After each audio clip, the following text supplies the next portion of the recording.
UP में भाजपा की B team होने की धारणा तोड़ने की कोशिश में है इस बार बहुजन समाज पार्टी। लोकसभा सीटों के लिहाज से देश का सबसे बड़ा राज्य है उत्तर प्रदेश, जहां लोकसभा की कुल 80 सीटें आती हैं। कहते हैं देश जीतने की बात हो या देश को प्रधानमंत्री देने की, वो रास्ता उत्तर प्रदेश से होकर ही जाता है।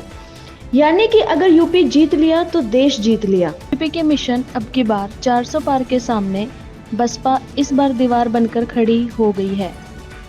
बसपा सुप्रीमो मायावती ने उत्तर प्रदेश में अब तक जो 55 प्रत्याशी उतारे हैं उनमें 14 मुस्लिम हैं, जबकि बसपा ने भाजपा के कोर वोटर ब्राह्मणों में से भी 11 को टिकट दिए हैं।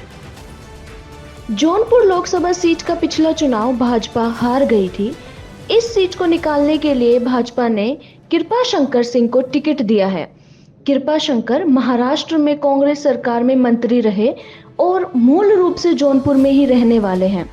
अब मायावती ने ठाकुर समाज के ही बाहुबली धनंजय सिंह की पत्नी श्रीकला सिंह को जौनपुर लोकसभा सीट से टिकट दिया है। धनंजय सिंह जेल में है। श्रीकला जौनपुर जिला पंचायत की अध्यक्ष हैं।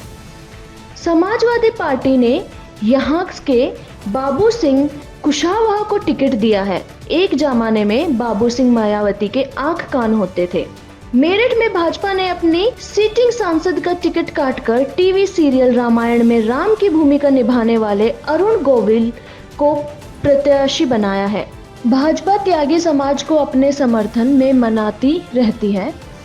कई त्यागी नेताओं को महत्वपूर्ण पद और प्रतिष्ठा से नवाजा है। मायावती ने मेरठ से देवव्रत त्यागी को प्रत्याशी बनाकर भाजपा के कोर वोट बैंक में सेंध लगाने की चाल चलकर भाजपा की टेंशन बढ़ा दी है। बस्ती में भाजपा ने अपने सेटिंग सांसद हरीश द्विवेदी को फिर से टिकट दिया है।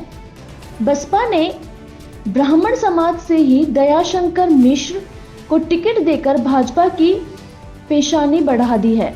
यहाँ सपा ने एक बार फिर पूर्व मंत्री राम प्रसाद चौधरी को उतारा है।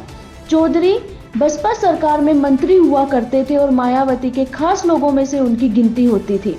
आजमगढ़ में सपा मुखिया अखिलेश यादव के चचेरे भाई धर्मेंद्र यादव मैदान में हैं।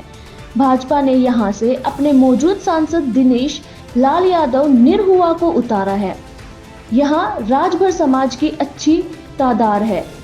इस समाज को साधने के लिए भाजपा ने ओम प्रकाश राजभर की पार्टी सुभा सपा से गठबंधन किया है, पर बसपा ने अपने पूर्व प्रदेश अध्यक्ष भीम राजभर को आजमगढ़ के मैदान में उतारकर भाजपा के समीकरण की चुनौती बढ़ा दी है।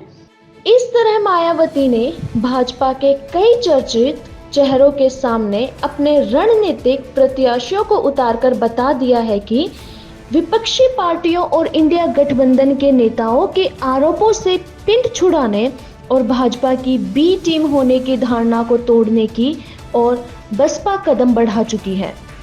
इस कदम से उत्तर प्रदेश में बसपा ने करीब 10 सीटों पर भाजपा की टेंशन बढ़ा दी है। भारत न्यूज लाइव से जुड़ने के लिए इसे लाइक, सब्सक्राइब और बेल आइकन दबाएं।